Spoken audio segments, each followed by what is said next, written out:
thank WeWork for hosting this, and then also DESIGNCIRCUIT for basically, essentially providing a forum where essentially young professionals and designers can talk about ideas and talk about ways of working. I think there are a lot of opportunities for more established professionals and designers to talk about what they do, but hopefully the idea of what we're doing tonight is to kind of, okay with it either way.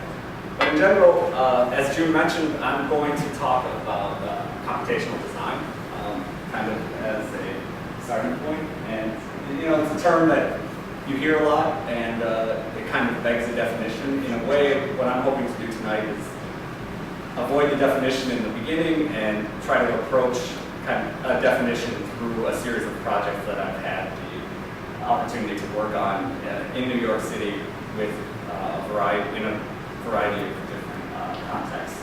And one of the great things about computational design, from my point of view as a young professional, is first and foremost the idea of collaboration. And so, as a computational designer, I've always been looking for ways to collaborate, be it with fabricators, other architects, designers, and really using computational design as a way to open design inquiry, to really expand the field of what we're doing as designers, and basically provide tools and ways of thinking to allow a designer to dig deeper. So again, some of the people that I've worked with on these projects are here, some are not, but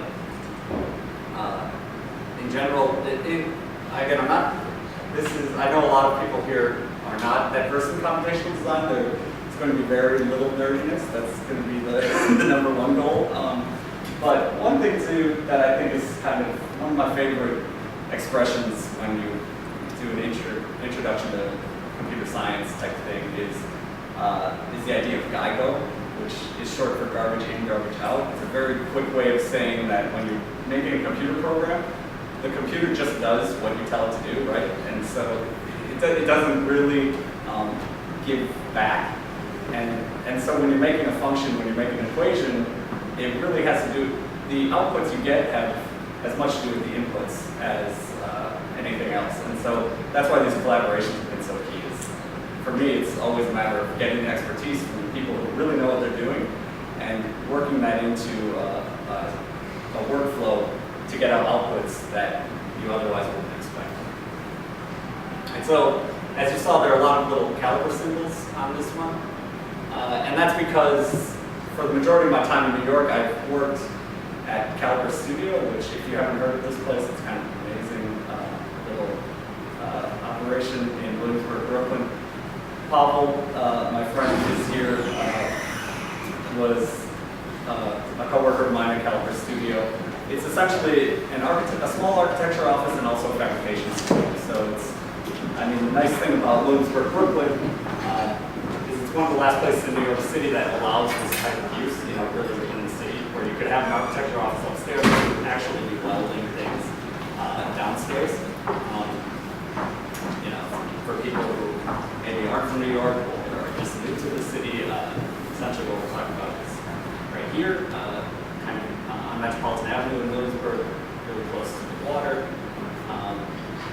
Again, the zoning is key. It used to be a primarily industrial area. Obviously, if anybody's been to Williamsburg, the zoning has changed, and residential uses have been allowed, which has made for a lot of, obviously a lot of high-end condos, which see in this image everywhere, but there are still pockets of industrial uses, and Caliper Studio is one of them. So it's a really amazing place with a lot of good thinking and a lot of good making happening. And for me, when I first started there, one of the great things about it, being Caliper Studio there, is the idea that the biggest project in the office was right here. I don't know if any of you have been to the Nitehawk Cinema, but it's essentially it's a kind of an indie movie theater. We had a client who had the idea of buying this, small warehouse building right here, you can see, and somehow squeezing 3 movie screens in it. And then in the way they did things in 2005, to pay for it essentially with that building apartments on the top. So this is kind of part B of the building, and what I want to talk to you about tonight is really the facade, which is this zinc, custom zinc grain screen facade with these cast glass lenses that were made in the Czech Republic. And I want to talk about, from a computational design perspective, what's interesting is the way this pattern was developed. I mean, obviously there are a million ways to develop a pattern, but for me personally, this was one of the more in-depth investigations into computational design, the possibilities of computational design, and the idea of a performance-based design analysis. So, just let this run a little bit. So this is essentially, the point of this slide is to kind of tell the story of how the pattern we saw on the previous slide was generated. And the way it was done was, first of all, to come up with a technique of how you could make a 2D pattern that was somewhat continuous across the surface, but had individual points. And very quickly, kind of method for doing that was to, to develop a surface by manipulating control points and cutting what are essentially topography lines on that surface, and then subdividing those lines to get a pattern of points. And what you were looking at on the left is essentially a generative process that followed evolutionary guidelines to essentially select for certain patterns that were more advantageous from a design point of view than others. So what we were looking for had to do with certain urbanistic conditions like marking entry by providing a density along the left side, and then a continuity of the pattern wherever possible to be unbroken by the windows. So the way this is done is very analogous. It is an evolutionary algorithm. Essentially, what happens is you create thousands of these surfaces, right? And then you start to select the ones that have more density on the left side, that are more continuous. You create, you rate them based on fitness criteria. And then from that, you can gather the control points of those surfaces and generate new surfaces. So it's actually fairly intuitive. And in this case, evolution isn't just isn't just a way of thinking, but it's actually, it's actually a very analogous process. It's not actually an analogy, it's really, you're evolving patterns this way. So for me, it was a very powerful technique because it allowed you as a designer to have certain goals, but at the same time, open yourself up to unpredicted possibilities, right? And so there was talk about intuition and how do we develop intuition when working with digital tools. And I think for me, that's the core of the question. And this isn't going to be a lecture about software or software techniques or what is the best plugin to use for computational design. For me, it's more about what are the opportunities, what are the ways of thinking that this engenders, and then how can we harness those. And for me, it's still an ongoing process. With each project, it's about seeking out opportunities for this. So this was a very early kind of attempt at that, looking at ways that the designer can get into the process by developing a system, first of all, on the right, and then developing the criteria by which that system should respond and evolve. And then the beauty of working at Caliper Studio is, like I said, it was an architecture project, like a lot of you have worked on architecture projects with a general contractor. But the facade itself was pulled out of that general contract and then was fabricated and installed by Caliper Studio. So that meant actually all of the fabrication details could be figured out in advance and put into that generative algorithm, that generative process from the very beginning, so that every one of those stages that you saw along that evolutionary progression actually could be built. It had certain, it met certain criteria about spacing of lenses. It meant that none of the lenses fell on one of these joint lines. Things like that are already built into the system. So you can have it takes a certain amount of kind of front loading of the design process, but at the same time, what has always been great for me as a designer is then once you have the things, then you can really start to play. You have a feeling, you have confidence.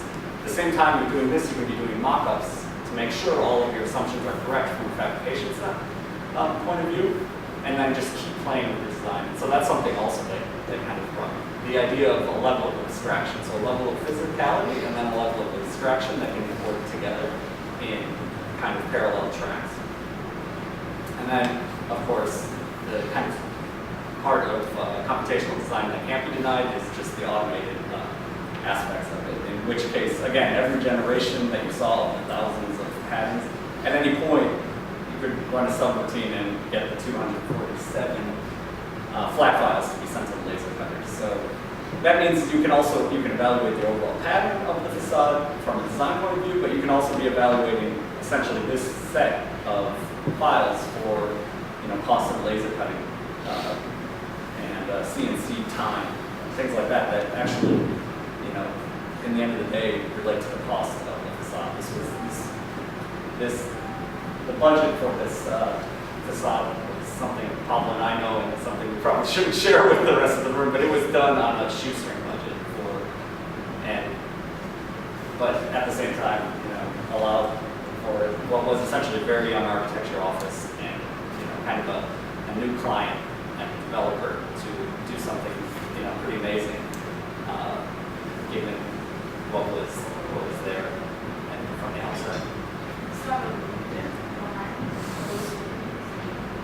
Those are basically windows for the apartments. These right here. In the bottom. Yeah.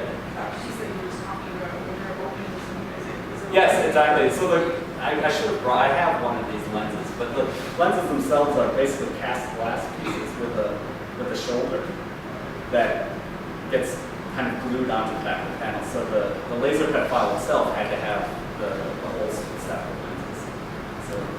lenses. So the different patterns that you're seeing generated, some of them, just the number of holes ranged from a couple hundred to a couple thousand, and that was also part of it, because each hole was full. The lenses were somewhat expensive, and so we had to find a sweet spot in the budget. And all of that was, in general, one of the aspects of computational design. There's as much information there as you can manage, right? And I think that's kind of where computational design actually just ties into a broader cultural moment, just data. How do we deal with data? And so, once you get out of any particular software package and you're actually inputting lines of code, you can track the data in any way you want. So it's a very empowering tool for design. Now, so that was kind of a 2D type of exploration. But as I was saying before, one of the things I like that draws me to computational design is to take a design problem and then kind of explode it, or take it to its logical conclusion, sometimes take it to its illogical conclusion. The beauty of not drawing things by hand or with the computer over and over and over, and settling the computer do that, that part of the work, is the ability to be able to just come up with a crazy idea and very quickly see the repercussions of that idea. And so the project we're looking at right now takes a very simple idea related to the panels we're looking at on the cinema facade. Again, when you make a zinc or any kind of cassette panel system, you essentially take a piece, a rectangular piece of metal like this, and you cut four squares out of the corners, right? You fold them down, and you get a rectangular cassette panel. Normally you cut all the same size square. The only difference here in this project is just the idea of, well, what happens if the squares are different sizes, right? So you could just make the assumption that we're going to say there are 6 possible sizes for the squares to be cut out of each corner. And when you do that, you actually end up with, instead of just rectangles of all the same size, you end up with 1,296 possible shapes that are now polygons. And they're also 3-dimensional because one side is higher than the other, torquing. They're doing a lot of crazy things just because you change that one assumption, right? And the initial, going back to an idea of intuition, the initial idea for this was just honestly a piece of like Post-it note and cutting squares and seeing the shapes they develop. And I think, and that kind of approach is still very valid. What I think was interesting here was the ability then to explore what the repercussions of that. So you did this, you found out this thing, this interesting effect, but then you even this could have been done by hand, but the question is, what do you do with these 1,296 panels? How do you even start to manage it? And that's where a search algorithm comes into play. And what you're seeing here is a kind of visual illustration of a depth-first search algorithm, where you just start with a random one of the 1,296 panels in the left corner, and then you put one next to it that keeps this 180-degree constraint on that side and matches up in that corner. And you do it the next one, next one, next one, and you keep trying to fit these constraints. And when you can no longer fit that constraint, you go back to where you have a chance. And so it's kind of a decision tree that works its way through. But the beauty of that kind of technique is you can arrive at a solution like this without sifting through these shapes. You can do it very quickly, and you can actually very quickly arrive. At first, I didn't even know whether this puzzle could be solved, and I don't think we would have been able to know if the puzzle could be solved unless you just ran it. And not only could it be solved, but it could be solved in a multitude of ways. This isn't even an exhaustive set. There are definitely many more ways that these 1,296 panels can be put together in a rectangle.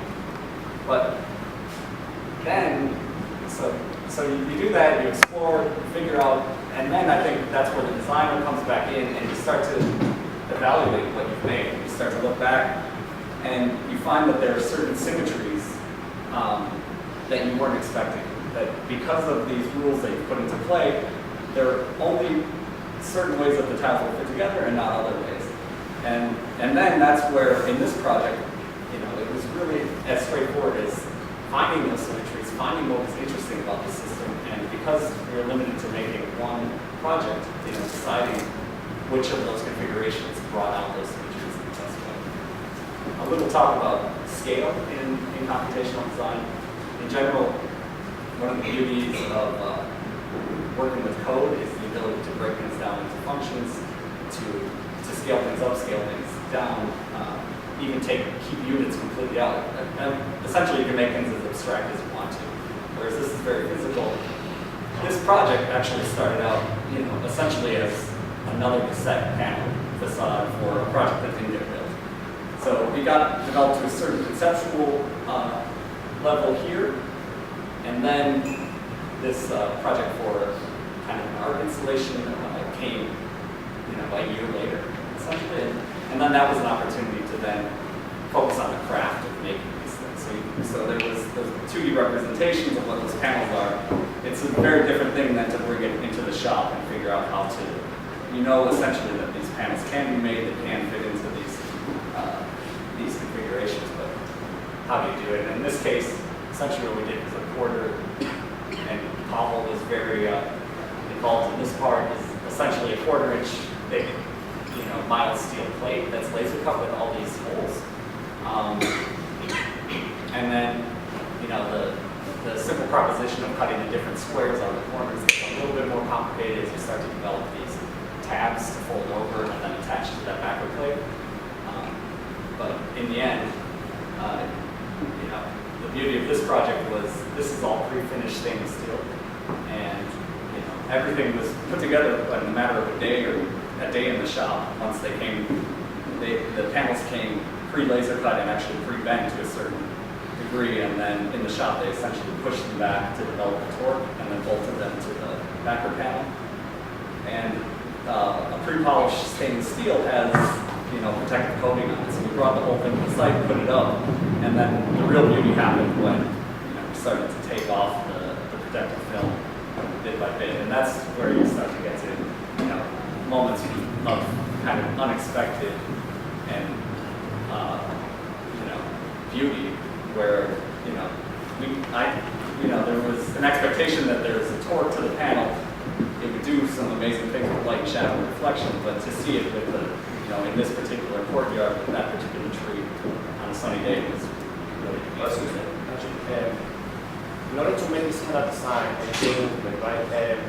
What kind of collaboration does it make for you to all this?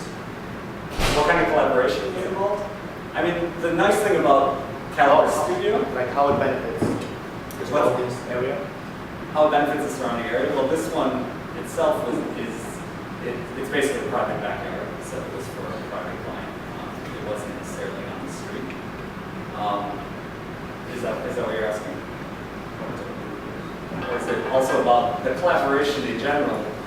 You know, this is kind of, as far as working in Caliper Studio, it was kind of Shangri-La of collaboration because it essentially is the same entity. Although there's an architecture side and a fabrication side for, you know, legal reasons and issues of liability, everybody was on the same team. So the expertise that comes from the fabrication side, you know, isn't filtered through any of it. So it was that type of collaboration is something that's very hard to achieve in typical architectural practice.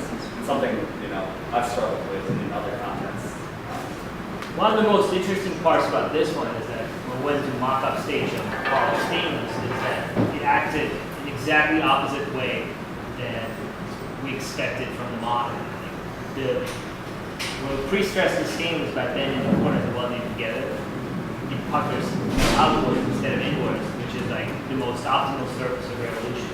Yeah, right. So you get like a totally different reflection than we expected. It's kind of amazing. We did like a 4-square test first, and it's like, whoa, this is my bad. Yes, and it is amazing that what Pavel's referring to, the original models, even if we go back a few slides, it's too small to tell here, but you know, the way that was modeled was actually, you know, if there's a saddle shape for that torque, you know, we were always predicting that the saddle shape would be this way for whatever reason, but obviously when you get a piece of steel in your hand and you bring, you know, and push it down, you realize the way it's going to torque is that way. So there's something to be said for, you know, always testing the physical against the digital against the physical and vice versa, because it's really only making the cardboard model that you can kind of wake yourself up and, you know, slap yourself in a way and say, obviously, this is. But the cardboard model was saddle versus like, you know, materials come in all the time when you play it. Well, no, I think that's where we actually discovered it, is actually in the process. Yeah.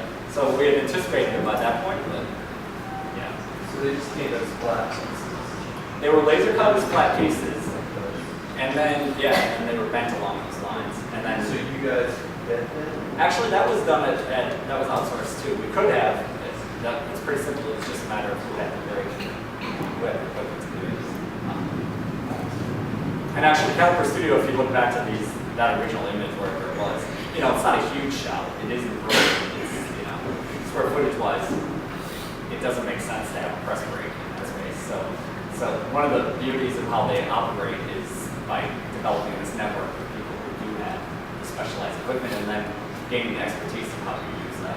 And in general, I think that's, you know, if I'm talking to a lot of young professionals, it's about developing these networks where you figure out people who can do the things that need to be done and just keep, you know, building on that because, you know, you can really learn from that, and then the next project you do, you kind of start from there. This is a project I can go through fairly quickly. It's a wine store, also Caliper Studio on the Upper East Side, Manhattan. It's actually, you know, a little bit more architectural in that, you know, fabrication aside, Caliper was approached to essentially design an interior fit out for this wine store. And, you know, coming from a fabrication background and with a fabrication shop, very early on, you know, the idea was, well, what if the fabrication of shelving, which is, you know, a totally necessary part for a wine store, and actually the main focus, what if that became the interior design? And so very quickly, this was a very quick project. You know, sketches were made to how we could develop the space in shelving. So we were looking at a plan to do that. Similar to that type of sculpture, very quickly physical models were made to develop this system of stacked boxes. Not only to test the visual characteristics, light and shadow as you see up here, but also, you know, how do these holes lay out, and then the strength of the entire system. We could decide upon a gauge of steel, we could work that way. So again, very physical process, at the same time working forward with a very abstract kind of computational design process. And you know, the system we arrived upon was, you know, a fairly simple box, but made of essentially two pieces, a top piece and a bottom piece. The top piece is folded on the sides to bring it up this way.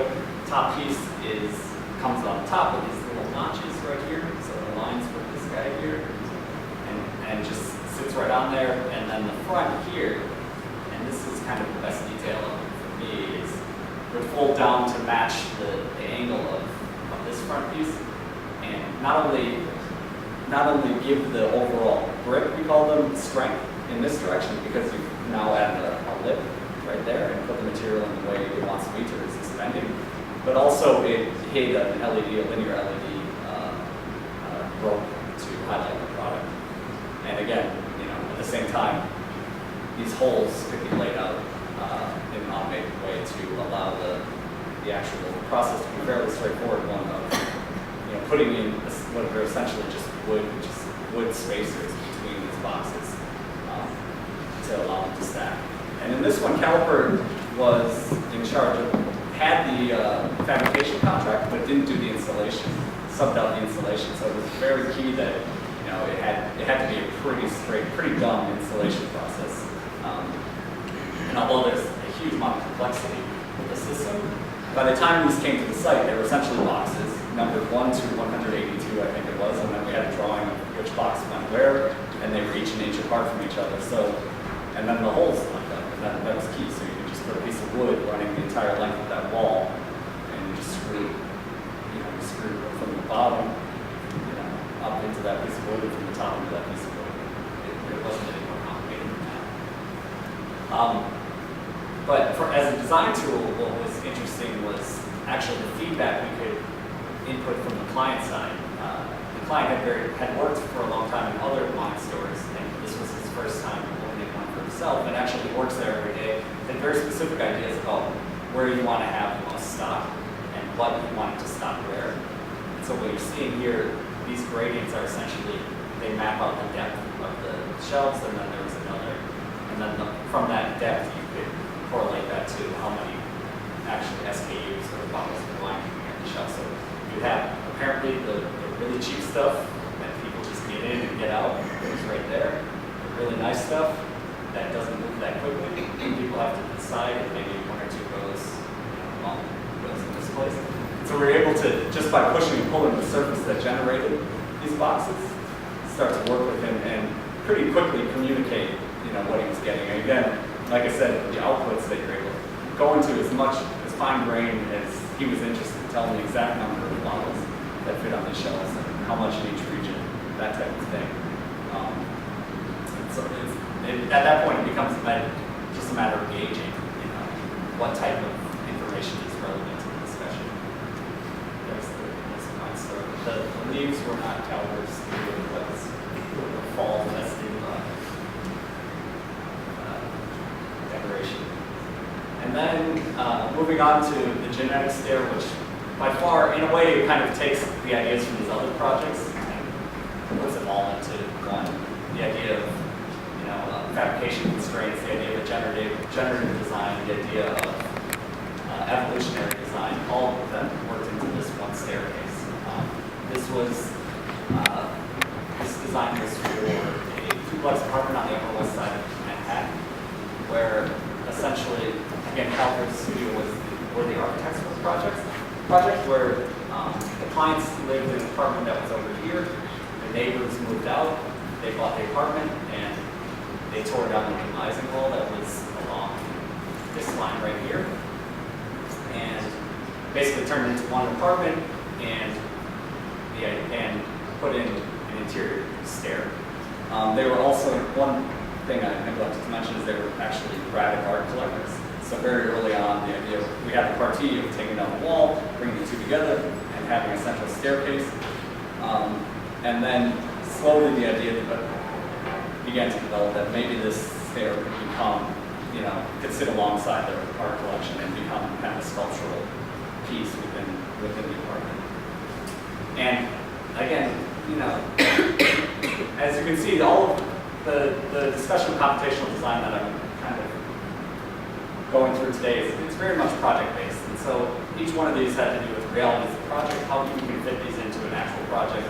The reason this was able to go in so much depth was because, this was a high-end apartment renovation in New York City, and those tend to take a very long time. So the stair design got to run kind of on a separate track, parallel to the apartment design, the application for permits, everything else that we deal with as architects in New York City. And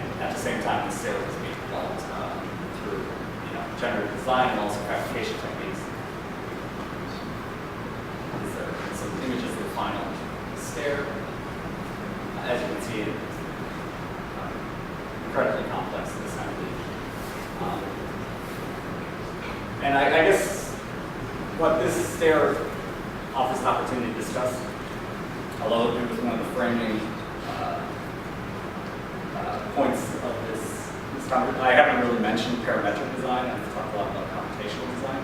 In general, I think there's a lot of talk about parametrics, but in general, parametrics is nothing more than an outcome of a computational technique. The fact that you assign variables and then input those variables into an equation, you've already set parameters, and so you can see, although this isn't done in Grasshopper, it isn't done in generative components or any of these kind of parametric software that you think about, it has all of the kind of hallmarks of parametric design in that you can keep certain relationships, you can change dimensions, you can tweak this configuration dimensionally. It becomes about topological relationships where it's all about how this element relates to that element, whereas actual dimensions can change. So that's about all I'm going to say about parametric. What program was used for that? The one just It was done in Rhino, and then at that time using the Rhino script engine, which is essentially allows coding, basically to run Rhino commands through the coded computer script. Okay, so again, to talk a little bit about generative design, here it's actually a similar process to to what we looked at in the cinema facade, in that it was an evolutionary. It used some evolutionary techniques where you essentially create populations of these stairs and then evaluate them, and then create new populations of geometry based on certain evaluation criteria.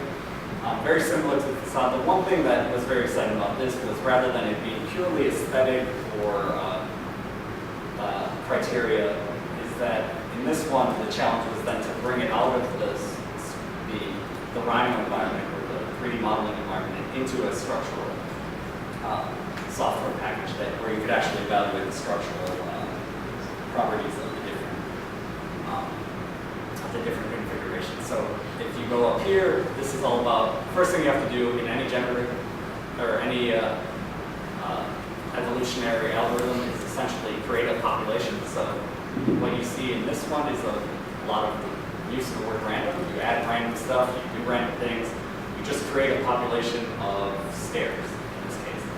Then what you do is export those configurations to again, a structural design package to then evaluate them for certain, for essentially in this case, modes of vibration, and then bring that back, use that information to create a new generation of stairs.